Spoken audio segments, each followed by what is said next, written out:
ओम नमो भगवते वासुदेवाय नमो नमः। 7वां अध्याय राजा त्रिशंकु और हरिश्चंद्र की कथा का वर्णन। सुखदेव जी कहते हैं कि हमने मांधाता के श्रेष्ठ पुत्र अम्बरीश के बारे में बात की, उनके वंश के बारे में जाना, उनके चरित्र के बारे में जाना और उनके गुणों का अद्भुत गान किया, जो कि बड़ा ही सुंदर, अद्भुत, कल्याणकारी और मंगलमय था। आगे बात करते हैं। नागों की एक बहन होती थी जिसका नाम था नर्मदा। उन्होंने उसका विवाह किया पुरुकुत्स नाम के नाग के साथ। नागों के नागराज वासुकी नाग होते हैं और उनकी आज्ञा पाकर वह दोनों रसातल में जाकर रहने लगे। तो एक दिन पुरुकुत्स वध कर देते हैं वध करने योग्य गंधर्वों का, जिससे कि नागों के नागराज वासुकी नाग बड़े ही प्रसन्न होते हैं और उन्हें वरदान देते हैं, आशीर्वाद देते हैं।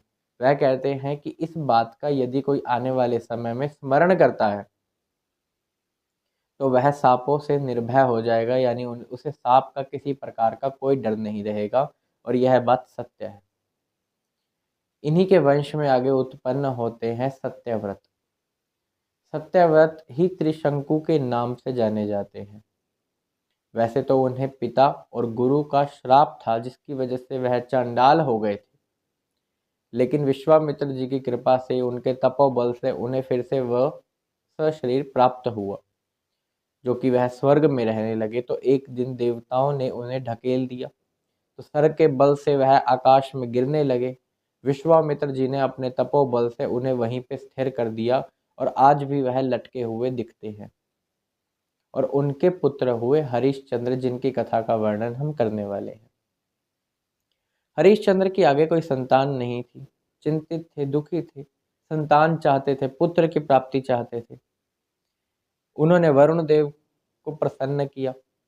उन्होंने उनसे कहा कि मैं यजन करूंगा, इसी संतान के द्वारा आपका यज्ञ करूंगा, तो आप मुझे कृपा करके पुत्र की प्राप्ति करवा दीजिए। वह प्रसन्न होते हैं। हरिश्चंद्र को पुत्र की प्राप्ति होती है। बड़ा ही अद्भुत और सुंदर पुत्र उन्हें प्राप्त होता है। लेकिन पुत्र के मोह में ऐसा वह बंध गए कि वरुण को जो उन्होंने कहा था वह वो अब करना ही नहीं चाहते थे। यज्ञ में बलि की जो उन्होंने कही थी कि इसी पुत्र की मैं बलि दूंगा, अब वह उस बात को चाहते नहीं थे कि ऐसा हो। पुत्र होने के बाद वरुण देव आते हैं हरिश्चंद्र के पास। अच्छा भाई, तुमने जो कहा था अब तुम करो। हरिश्चंद्र कहते हैं नहीं नहीं, अभी ये यज्ञ के योग्य नहीं हुआ, ये 10 दिन के बाद यज्ञ के योग्य हो जाएगा, तब इसकी यजन करेंगे यज्ञ का।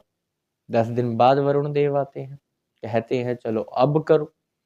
वह कहते हैं नहीं नहीं, अभी इसके दूध के दांत नहीं आए, पहले वो आ जाए फिर मैं अपना ये यज्ञ करूंगा। कोई बात नहीं, दूध के दांत भी आ गए। वरुण देव फिर आए, कहते नहीं, अभी दूध के दांत टूट जाने दो, नए दांत आ जाने दो, तब मैं आपका यज्ञ करूंगा। नए दांत आ गए, तब वरुण देव प्रतीक्षा कर रहे हैं। वह फिर आते हैं, फिर वह कहते हैं कि अभी तो इसने कोई कवच भी नहीं पहन रखा, जब ये कोई कवच पहनने योग्य जितना हो जाएगा तब आपके यज्ञ का यजन किया जाएगा। वरुण देव फिर प्रतीक्षा कर रहे हैं। वह प्रतीक्षा कर रहे हैं कि कब वह उस यज्ञ का यजन हो जो उन्होंने कहा था हरिश्चंद्र ने। और वह अब पुत्र की माया में ऐसे रुझ गए हैं कि वो यज्ञ कर नहीं रहे। जब बच्चे को समझ पड़ती है कि ऐसे ऐसे बात है और मेरा पिता मेरी बलि देने वाला है, वह तो अपना अस्त्र शस्त्र उठाता है और निकल जाता है। और पीछे से जो वरुण देव है वह रुष्ट होकर उसके पिता को महोदर रोग से पीड़ित कर देते हैं। यह एक रोग है बड़ा ही खतरनाक। तो उस रोग से वह पीड़ित है। अब सारा वृतांत पता लगता है कि मेरे पिता ऐसे ऐसे पीड़ित हैं, तो वह पुत्र फिर वापस जाता है। जाते हुए रास्ते में इंद्र उसे रोक देते हैं। वह कहते हैं यज्ञ पशु की तरह मरने से अच्छा है कि तुम वन में ही अपना जीवन व्यतीत कर लो।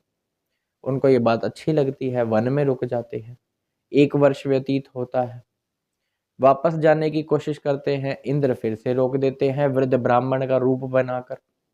2 वर्ष, 3 वर्ष, 4 वर्ष, 5, 6, 7वां वर्ष जब लगने वाला होता है, वह कहते हैं कि अब नहीं, अब तो मुझे जाना ही होगा। तो एक शनुक्षेप नाम के पुत्र हैं किसी के, जिनको वह मोल ले लेते हैं, और उनको मोल लेने से वह कहते हैं कि बलि मैं इसकी दे दूंगा और मेरे जो पिता है वह रोग से जो पीड़ित है वह मुक्त हो जाएंगे। तो हरिश्चंद्र जी ऐसा ही करते हैं। शनुक्षेप, इनके जो महात्म्य है इनका, इसका वर्णन आने वाले अध्यायों में होगा। अभी वह उनको मोल लेकर वहां पर जाते हैं और अपने जो पिता हैं उनको रोग से जो वह पीड़ित है उनको मुक्त कर देते हैं। इस प्रकार हरिश्चंद्र की कथा का वर्णन हुआ। कुछ समय और व्यतीत होता है, वह अपने मन को एकाग्र करते हैं, अपनी बुद्धि को एकाग्र करते हैं। जो मन रूपी घोड़े हैं उनको पूरा काबू में कर कर अपने उस स्वरूप में स्थित हो जाते हैं जिस प्रकार का जो ज्ञान होता है वो किसी को बतलाया नहीं जाता और ना इसका कभी अनुमान किया जा सकता है। इस बीच जो जो कथा का वर्णन हुआ, इस कथा के अंदर जो हरिश्चंद्र थे, इनके पीछे विश्वामित्र और वशिष्ठ जी एक दूसरे को श्राप देकर पक्षी तक बन गए थे, और वो भी 100 वर्षों से भी अधिक तक, वह कई वर्षों तक आपस में लड़ते रहे।